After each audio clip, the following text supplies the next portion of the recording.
All right, I'm stepping into my Amy because she does these intros so well. Welcome to I Am the Open Door. This is Cindy.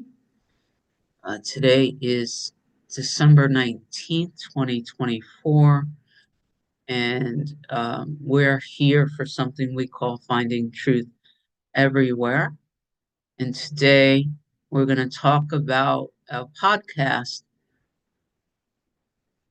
um, that I wrote it. The title is Everything is an Invitation, and it's with um, David Whyte, poet.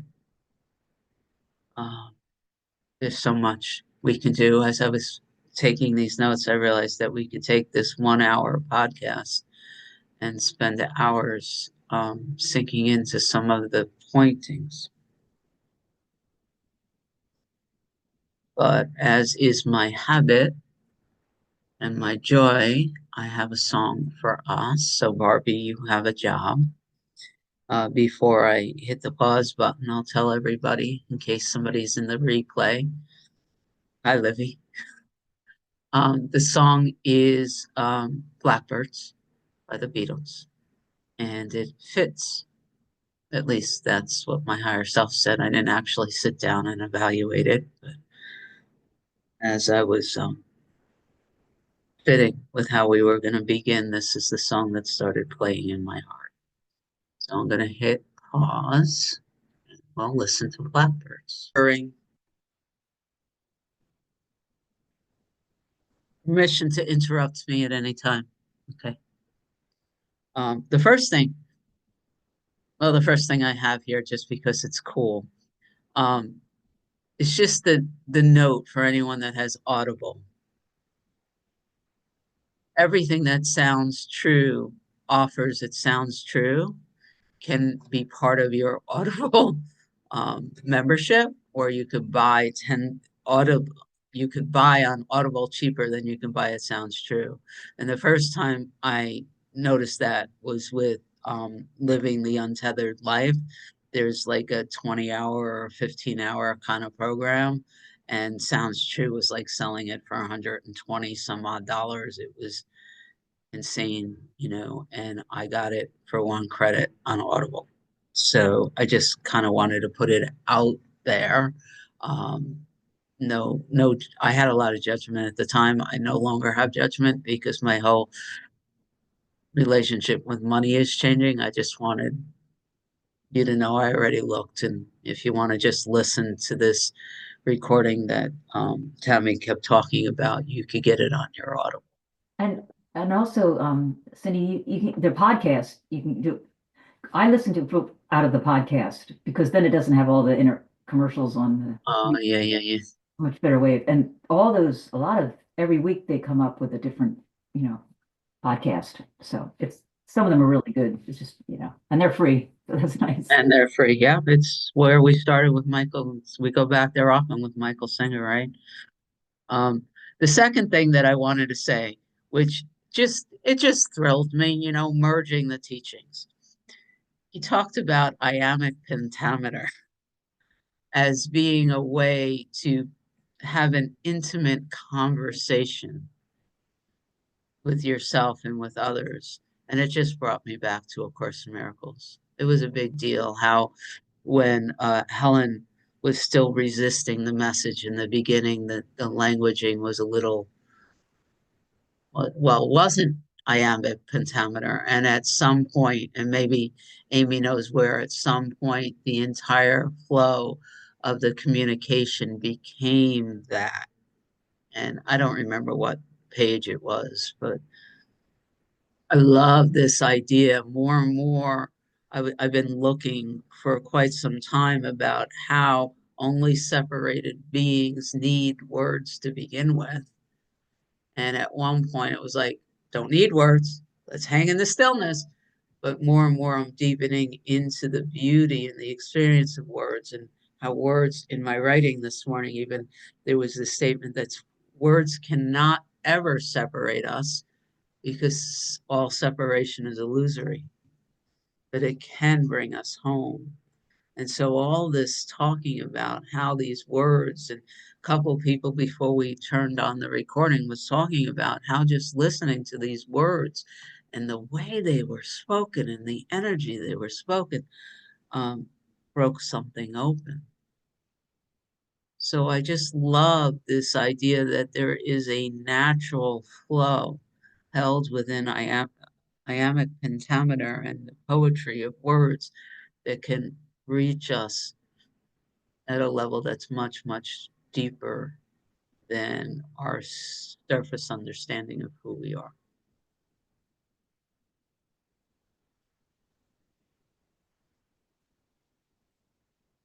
And then through the use of the words expressed,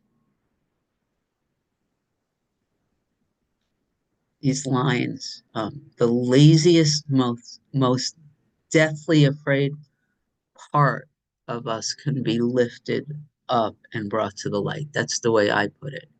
I don't remember the exact quote. He quoted it a couple of times, and he used Lazarus. And there, I have a different understanding of what Lazarus is. So um, that name is the name of my first car, and the name of a character in my favorite um, science fiction novel, Time Enough for Love. So it has all these other meanings, but just this idea that we could use iambic pentameter and these words and holding this space to lift the laziest, most deathly afraid part of us up to where we can have a more intimate relationship with it, conversation. I was very moved by just that pointing that within all of us. And later, maybe I'll say it now. So, what he said was that there comes a time in every human experience where this feeling arises that we can't handle it. We can't handle whatever's going on, right? There's tears here. And what he said is that, well, every human being does it, so there's no guilt or shame in this, right? What he said is in that moment, we turn away and we build an illusory light world that we hide out in. I don't remember, I can look at my notes, but it's coming from a deeper place. So there's this moment where we held in this idea that we're separate from source, that we're a person, hits something that we say, I can't handle this. I can't feel this and experience this fully. And what he said in that moment, we all do it. We turn away from life and we build our imaginary world, our container that we live in. Now, I've heard this expressed in how many different ways? My notes, which I'm consciously choosing not to look at because it's a couple of pages later. It's Michael Singer's house. He goes through that whole allegory in Untethered Soul of being this open, amazing space and saying, I want to live here, and then building a house, and then saying, ooh, I don't like the wind, and building the windows, and then saying, oh, it's too bright, and putting the shades up, and soon all of a sudden you get to the point where you forget that you've created this structure that you're in the middle of God, in the middle of space, only you have bordered yourself in so tightly that you don't remember. I mean, it's Plato's allegory, the shadows in the cave. It's a Course in Miracles that reminds us over and over and over again that this world of light and shadows and good and evil is something that we've created through the mind. I can go on and on and on about how all of Joel Goldsmith's teaching is the same thing. There is only one truth. There is only God. Almost every teacher, one way or another, that we talk about reminds us that there is only this oneness. So this sense that we are apart from something he talked about this fact that we've created it. And he talked about it in a way where I looked and said, yep, that's what humans do, not, oh shit, I can't believe I did that. Because he then talks about all these beautiful ways to step out of that container, out of that house, through laughter, through being willing to be fully present, through the willingness to feel and live life.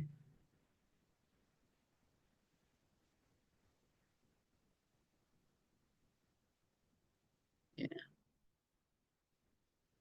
The correction is to feel it fully, and it's so interesting how, depending on where you are, if you're stuck in the story of a me and a not me and all the horrible things that are happening to me on this story, then it becomes really valuable to name what we're feeling. And then we put a name to the feeling. It could bring us, it could let us drop the story and be with the feeling. And then he started talking about it. At some point, you drop the naming of the experience and you just allow the experience to flow fully. And that allows um, um, I want to, it feels like it's a gym self teach. Like all these teachers have different names, but this idea that if I'm not able to experience life fully in the moment, I take it and I stuff it somewhere and I become denser. And at some point, whatever I've stuffed there needs to still be experienced fully in order to be transformed. Things aren't released. Rupert Spira taught me that. We don't release fear, we allow it to arise, and in the being present with it, it transforms into something else. We don't push it. So much of this teaching is not about pushing away or denying what is, it's allowing it to be fully expressed and denying it defines who we are.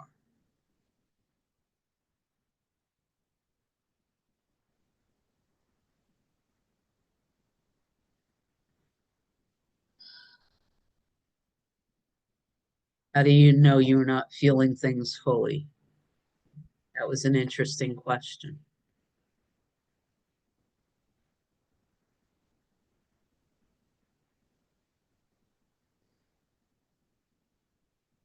And I'm still sitting with what he shared there because, well, his languaging and Cindy's languaging are not the same. Um, I can tell when I'm not experiencing the current moment fully. A, because the thinking mind gets turned on, and I watch justifications, defense, attack, justifications happening, and I watch myself being pulled in it. Um, I know I'm not experiencing something fully when I use the mind and say, well, this is just what's happening. When the body is shaking and I'm not being present with it, when I turn my back on how I'm feeling.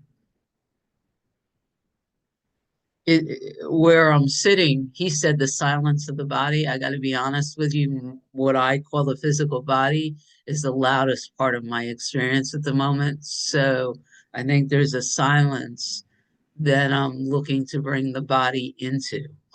So it's different than when he says you get out of the busyness of the mind and the world and you sink into the silence of the body. I don't have that experience. This body speaks a lot, and there's a lot of flow and contractions and emotions and different things. So, how can I be silent around that and allow the body to speak until it becomes more silent? Is more of my experience with it. Um, but mostly for me, how do I know that I'm not feeling things fully? There's a belief in a not me, not here, not now. That's my like rule of thumb. If I'm sitting here in a space and feeding this belief that there's a not me, not here, not now, I can accept that I'm projecting into a world out there and not being fully present with here now me. It's a very logical black and white rule that works here.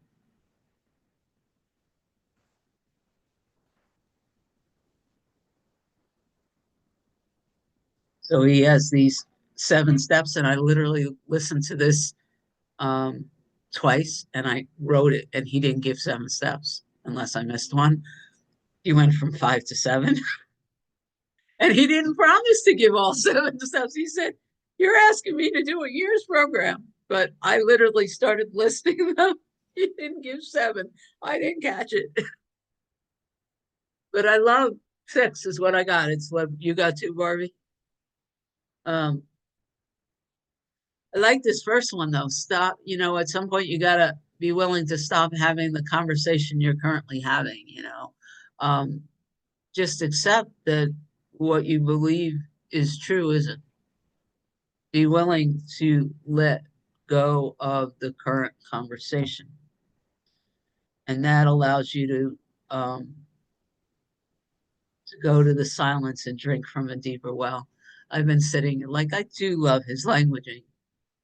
Go to the silence and drink from a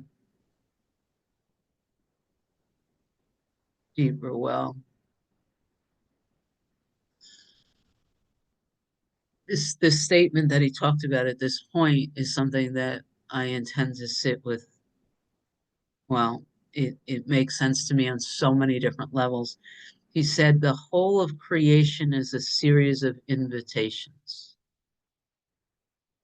Regina talks about her vision of the Big Bang Theory, indicating that the universe is recreated 10,000 times every minute. Nisargadatta Maharaj states that what we believe is our life is actually a thread, and our friend Deepak Chopra, who we listened to, said the same thing. Everything we think we are is a series of selfies and that we've told the story about. Nisargadatta Maharaj says what we call our past is a series of still pictures put on a thread, and then the mind creates a continuity about it that doesn't exist. The whole of creation is a series of invitations. The way that is landing here right now is similar to so much of what we've been talking about, which is simply the other day we were talking about, is there a difference between decision and choice? And I took this teaching from that place. Every moment I have a choice. And the only choice I really have is whether or not in this moment I am going to believe what will take me down the rabbit hole of increased density and fear, or that duality is real. I'm going to feed the belief in duality, or in this moment that I've noticed, I can choose to trust in the truth and be still and see what's here, or to reach for what's higher, whatever you want. But in any given moment, I really only have the choice as to where I'm going to place my attention. If Richard was here, it's like, from which mind am I choosing this moment from, the right mind or the wrong mind? Or am I going to step out of mind and choose in this moment to acknowledge that what I am has never left its source? And I am going to stand still and let all these lower densities kind of come to the surface to be retransfigured. How are we meeting this moment? What are we choosing now? That's my notes. Again, invitation to interrupt me.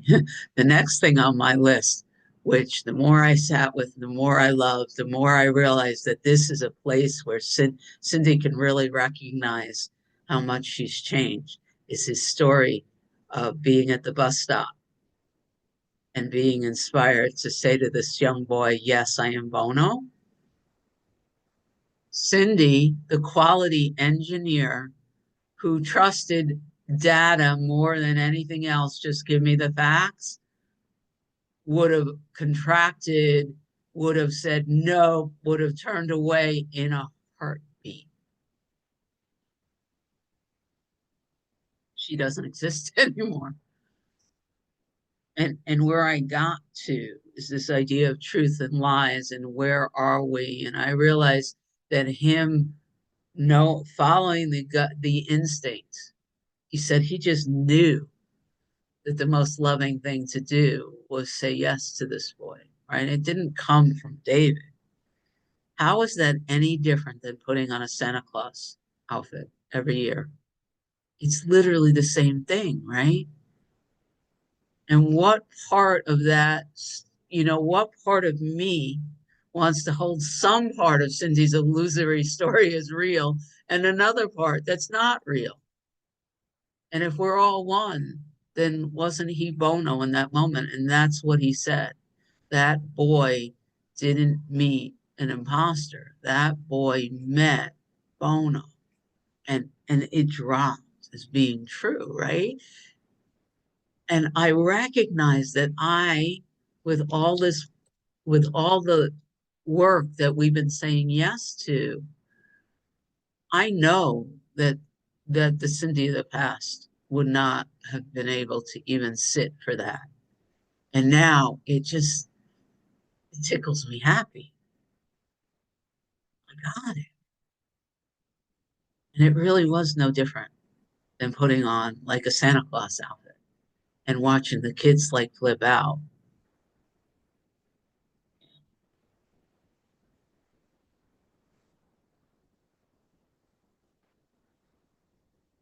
All right, so the seventh step, and again, no one's interrupted me yet. I guess my notes make sense or putting everybody to sleep.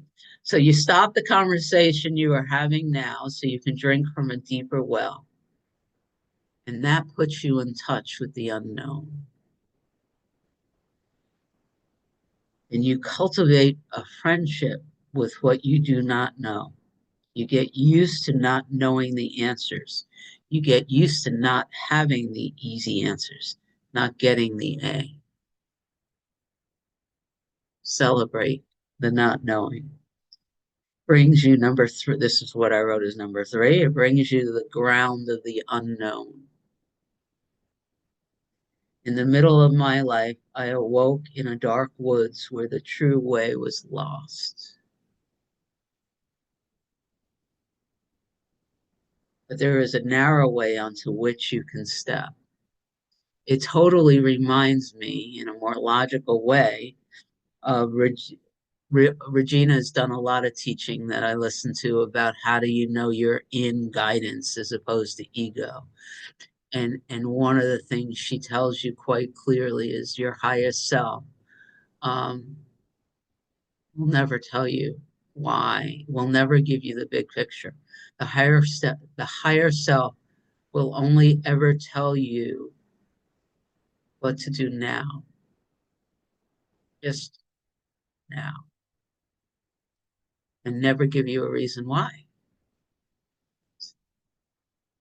The New Testament tells you that the rich man cannot walk through the eye of the needle. Later in this, he says, right next to this, following the path of vulnerability, you have to give up your hope, your ideas, your notions of what it is you think you want. And actually, in reading the guides, just yesterday or this morning or something, like right around the same time, it was a statement that literally said the guides don't care about making the little self happy. And that's a big theme that feels like that's part of what it is. This work about discovering the truth of you, who you are, is not about giving Cindy a better life. In the middle of my life, I woke in a dark woods where the true way was lost. There is a narrow way on which you can step, which brings me to step four, following the path of vulnerability, of giving up all hope, which is literally giving up all sense of knowing who you are as something separate from all there is, and allowing the unknown to inform you in any given moment. being so fully present with this moment that you've lost the sense of what was or what will be. You lost me in some of what happened next, and I just wrote trust in God. Where am I placing my faith? Where am I placing my trust? Am I willing to be so immersed in knowing that these teachings are true that I can be really, really, really, really, really, really uncomfortable with what's here that I've been walking around with that would argue against it? Yeah, but I have to find a way to pay the bills. Yeah, but it's important that my children are happy. Yeah, but like God can't take care of those things through me. That's what I'm learning, is there's something here that thinks it has to help God. By God, by the way, I don't mean something outside of myself. I mean the part of me that knows the truth of who I am. That's not so engaged in making sure that Cindy's okay today, because that part of me knows that whatever Cindy is always okay.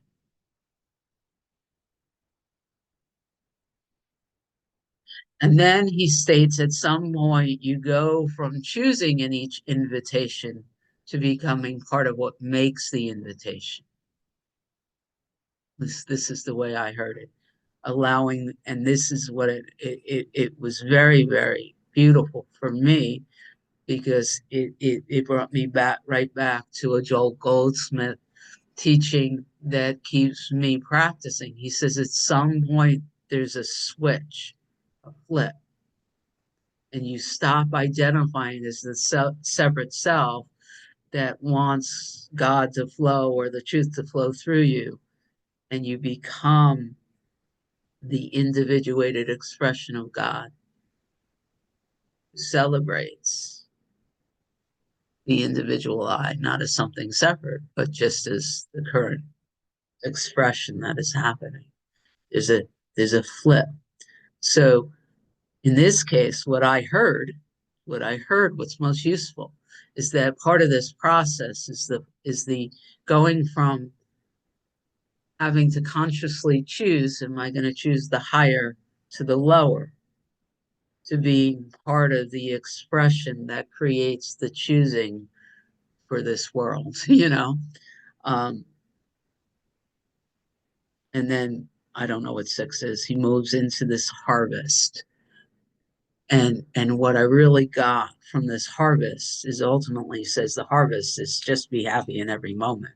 Like, you could be happy with the misery, you could be in allowing and enjoy.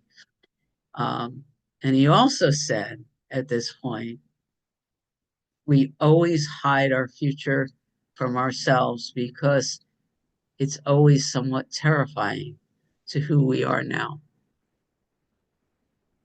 We, the guides who I've been listening to, which is no different than any of these teachings, they literally state, when people, there's this statement, who are you and where is this message coming from? And their general response is, we are who you are when you know who you are.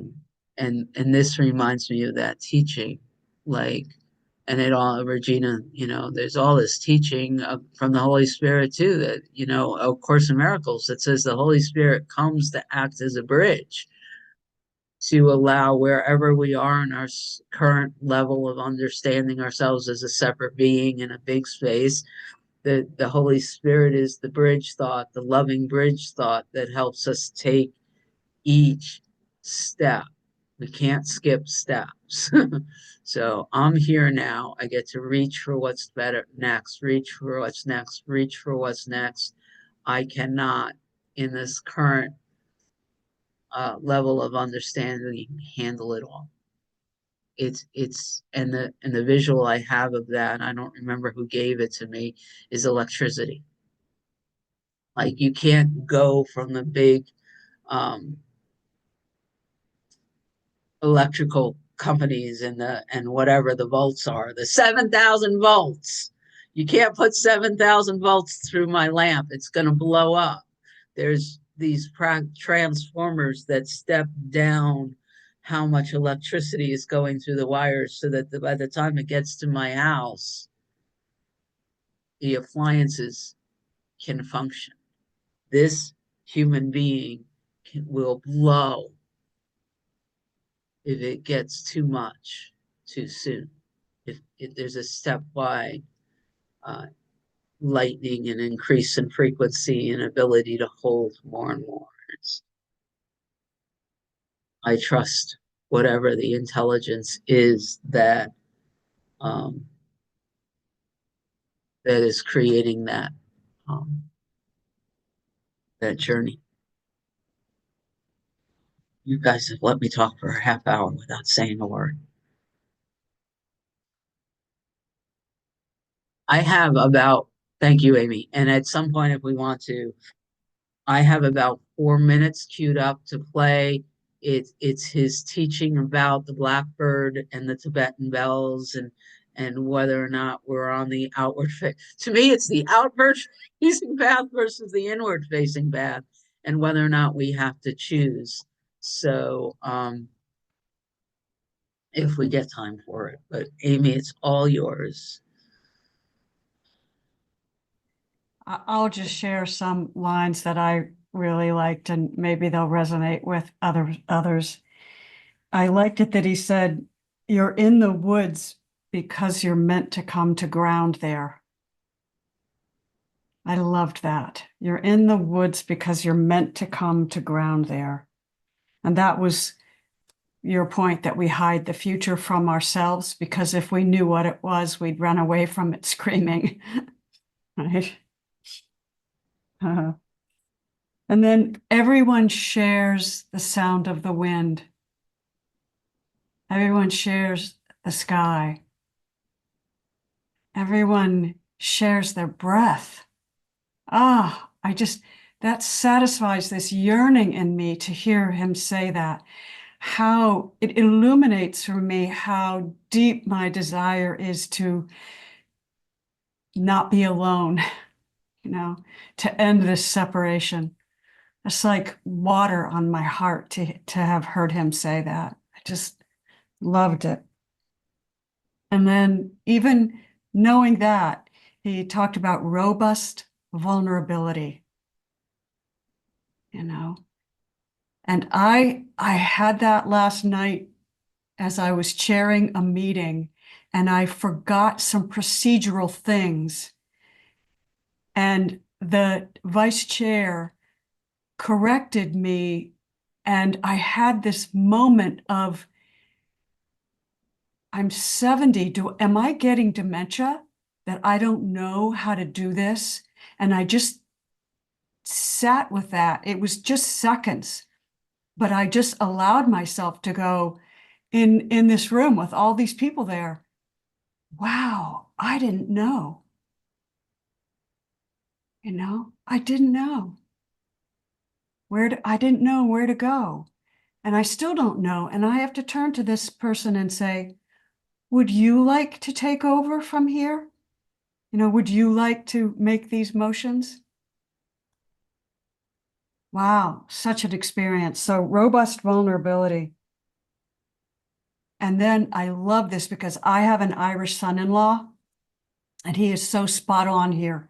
He said, when you become accustomed to robust vulnerability and see the absurd in life situations, you become less reactive when others attack us, because it's like, oh, I've seen that side of me before too. How funny is that?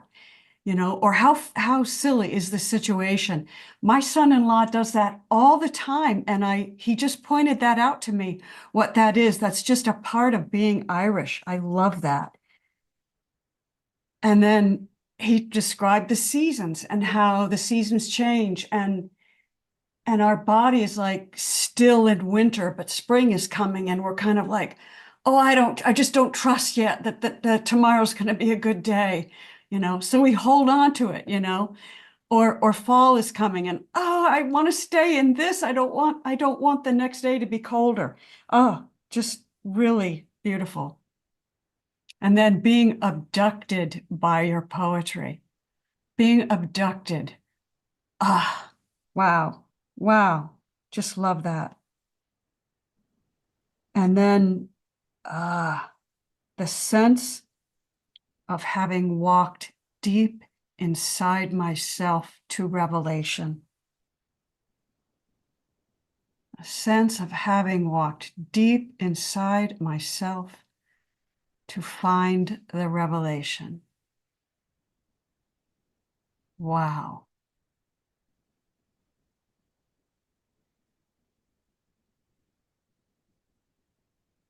Michelle shared with me a near-death experience of this beautiful, funny woman. God, she's just brilliant. And she described the angels and God loving us. And she said, not only do they love us, they just adore us. They just think we are the best. And this explains it to me. They love us because we're willing to walk deeply into the darkness and find the revelation inside. And they're just going, holy Batman, look what she just did. You know, that is awesome. Right? Oh God, I just love this. Thank you, Cindy. This was divine experience. So thank you. It came through Kendall. I just said yes.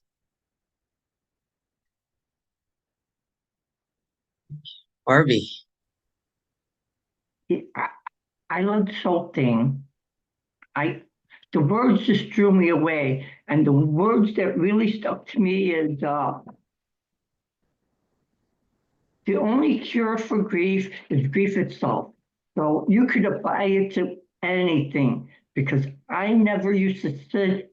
I used to always hand over everything to, put it on the altar. Now I just sit in the pain and experience it, because that helped me a lot.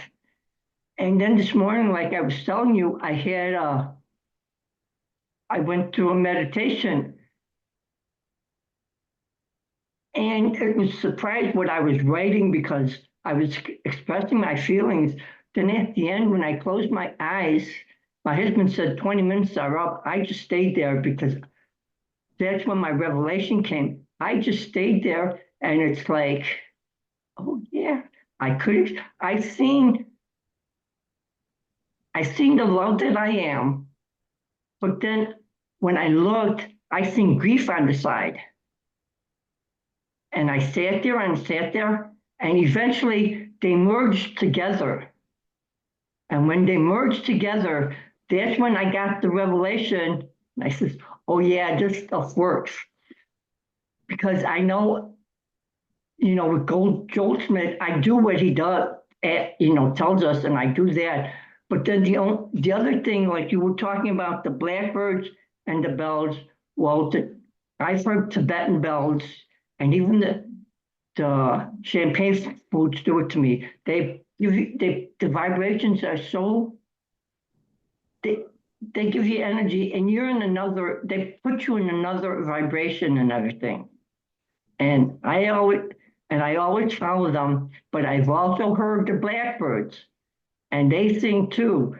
So I don't know the difference, but the sounds are so beautiful, whatever they are.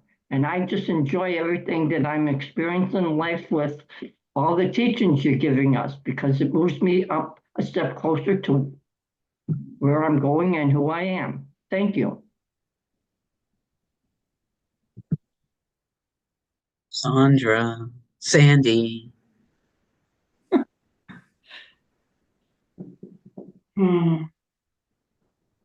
A word by any other name, oh no, a rose by any other name would smell as sweet, right? Doesn't matter what you call me. Wow, this was a wow experience for me. And I loved hearing what everybody else felt. It was so, I wrote, this man is singing my song. And that's what I felt the whole time, that from beginning to end, and I kept getting commercials, so I didn't like those commercials.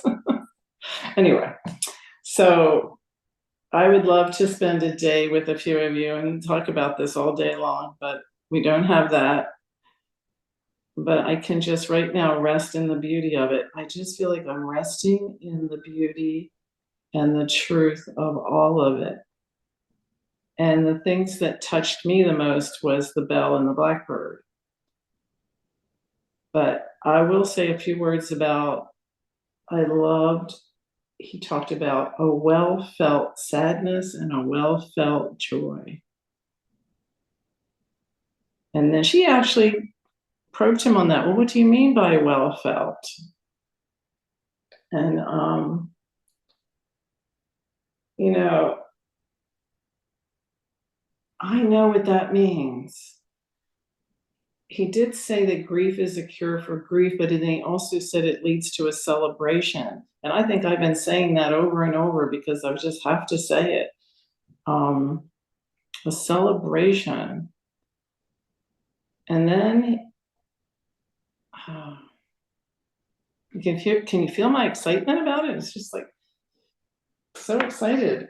I love his 7 elements. I couldn't find 7 elements either, but I love the way you explain them, Cindy, so I won't say any more about that.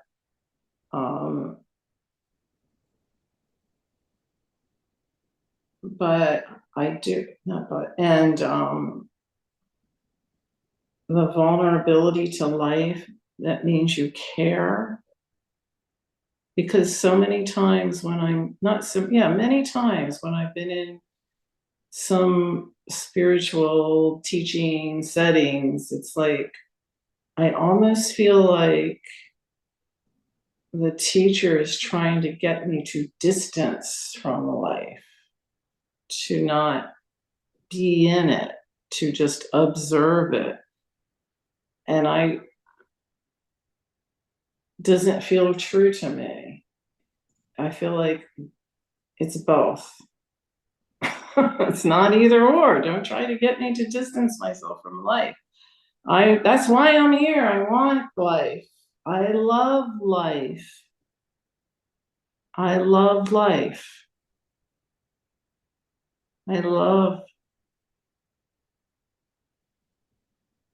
That's the difference from before, when you were talking before, Cindy, and now Cindy, the before Sandra and now Sandra, the before didn't love all of life, wanted life to go in a certain way, but the after loves life. The after awakening loves life. So I have to talk a little bit about the bird and the bell. So I have it to play. Do you want to talk about it before or after we play it? Well, I'm really curious, because I'm curious if what I got from it is what he's going to say. So may I say just a few words about it, and then we'll, in the koan that he was describing, with the monk, here's the bird and the black bell, it was like there were 2 different invitations. And then when he described his own bird and black bell moment, sitting in, I could just see his room and his doors and everything. I mean, the man with words. The man, I just love his words. But he also made it seem like a choice.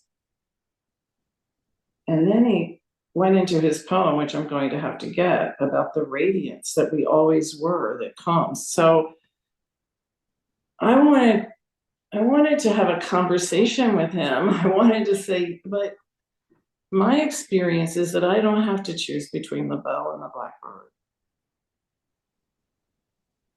That's my experience. I bring the deep knowing of the bell to the blackbird experience. I'm interested to see if that's what he says. Because yes, there are times when I just fully go into the experience, and there are times when I fully go into the contemplation, yes. But that's not all of life. All of life is much more than that. So when I'm just walking around, I can be enjoying the water of washing the dishes while listening to the music and knowing my true self all in one moment. Doesn't feel like it has to be a choice. And I'm wondering, do I have something wrong? I don't know, but it doesn't feel like it. The note, and I'll play this whole, it's like 4 minutes. Okay. In the beginning, he said when he first heard the poem, he was left wanting. He didn't understand it. He didn't like, we don't know what he chose. Yes. Then in the moment where he heard the Tibetan bells and the blackbird at the same time, the words flowed. And that's when he got to the ground of it. But Oh, let's listen.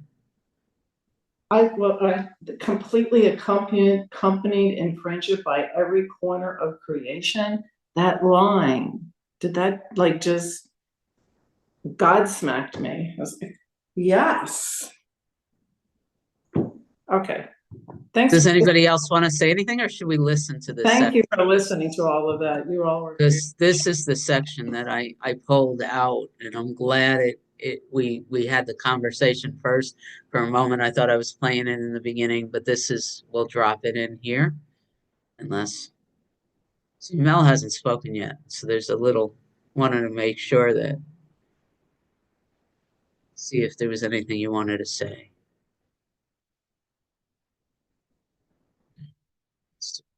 It, I think it's better to follow through with this and then I can, yeah. Okay,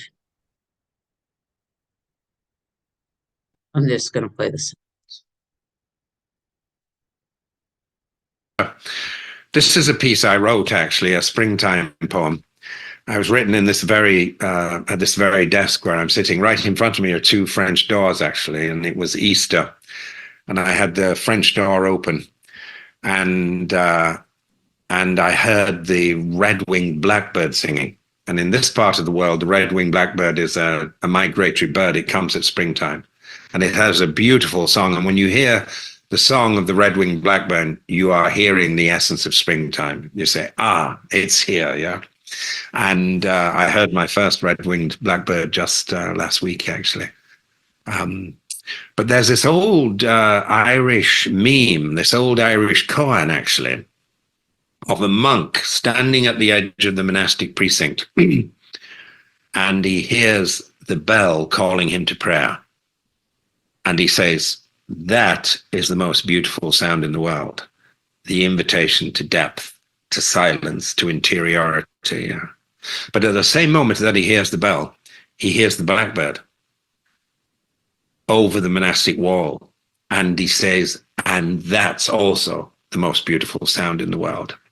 And the interesting thing about the Irish koan, the Irish meme, is you're not told which way he goes. That's it. That's all you get. Yeah. Well, I was sat here, the French doors were open. I hear the red-winged blackbird. At that moment, through that door behind me, my wife comes with two Tibetan bells, and she hits them together. And you know, half the time when you hit Tibetan bells together, you don't hit it right, and you get this awful juddery sound, but she hit it perfectly. The sound went straight through me. The sound of the blackbird went right through me. And at the same time, I found a ground in this koan, you know, this Irish meme that I'd puzzled over for years. And I had to put my hand behind me and say, I'm writing, I can't talk to you. And I wrote this piece in one go. It's called The Bell and the Blackbird. And it's about letting go too, yeah, in order to be present in the moment. Yeah. The sound of a bell still reverberating, the sound of a bell still reverberating, or a blackbird calling from a corner of the field, asking you to wake into this life or inviting you deeper into the one that waits. The sound of a bell still reverberating, or a blackbird calling from a corner of the field, asking you to wake into this life or inviting you deeper into the one that waits. Either way takes courage. Either way wants you to become nothing but that self that is no self at all, wants you to walk to the place where you find you already know you'll have to give every last thing away. The approach that is also the meeting itself, without any meeting at all. That radiance you have always carried with you as you walk both alone and completely accompanied in friendship by every corner of creation, crying, Hallelujah.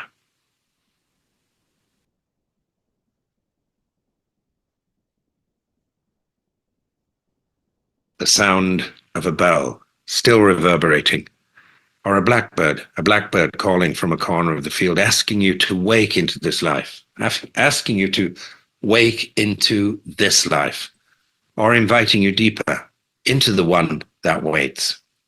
Either way takes courage. Either way wants you to become nothing but that self that is no self at all. Wants you to walk to the place where you find you actually already know you'll have to give every last thing away. The approach that is also the meeting itself, without any meeting at all. That radiance you have always carried with you as you walk both alone and completely accompanied in friendship by every corner of the world, crying, Hallelujah.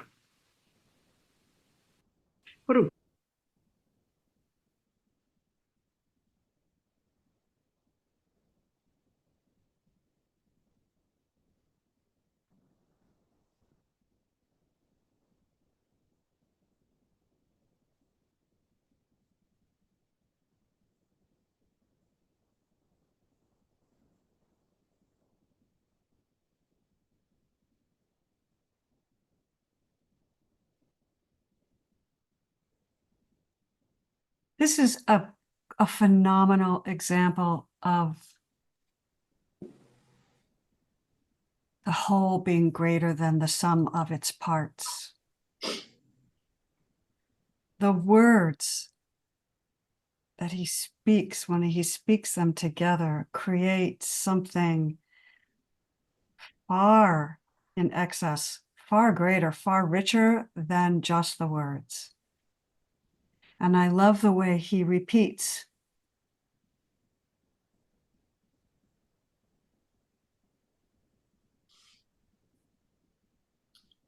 The words wake into this life. He's not saying awaken from life. Right. Or to the one who waits. Yes. Yes. I mean,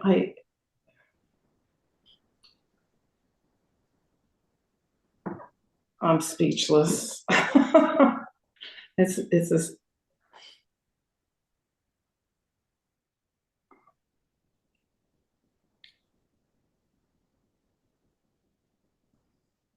So there are a few people in this room that haven't spoken yet. I don't know if they're there. She is. Hey, Mel. What, it is hard to really, after hearing him, it's hard to put your words out there. But, and it does seem to sum up the Tantra and the Advaita approach, the inward and the outward. I mean, he says it so beautifully, what we spend so long trying to understand in his poetry, you can feel it. It goes so much deeper. And I also appreciated how he talked about how important it is to come together, person to person versus, the distancing of our culture now and everything through, the iPhone, so distracted with everything. And it's how meaningful it is to just be with people, that made a big impact. And I really, I'm so glad, David Whyte, it was funny, I used to work with doing leadership programs for people who work in local government, like city managers and county administrators. And one of the city managers who actually taught in our program was the city manager of Palo Alto, and at where Stanford is and everything. And he had David Whyte come to teach to his organization. And I'm just so grateful that these leadership, the vulnerability, that he is reaching out, his message is getting out to organizations that you would think never would be open to his, this, how important that is. And finally, I loved his reference to Dante because in college, I took a 2-semester course on the Divine Comedy. So when he brought up Dante, that really resonated with me because just being called the Divine Comedy, it's an incredible work, and to see how he drew that essence from that work, and talked about Dante and the whole Italian language is due to Dante. It would have been Latin if it wasn't for his work. And it shows how poetry infiltrates all of us, and probably has more powerful impact than any of the politicians out there. So I'm just so grateful for his influence. Thanks. What does Kendall write? Letting go, we fall in the synchronicity of all that is and all that is flow. Stunning. So we have 2 minutes, and there are still others in this room who haven't shared that.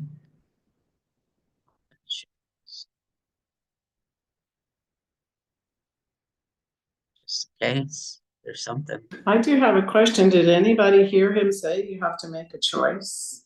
I didn't hear that. Hear him say what?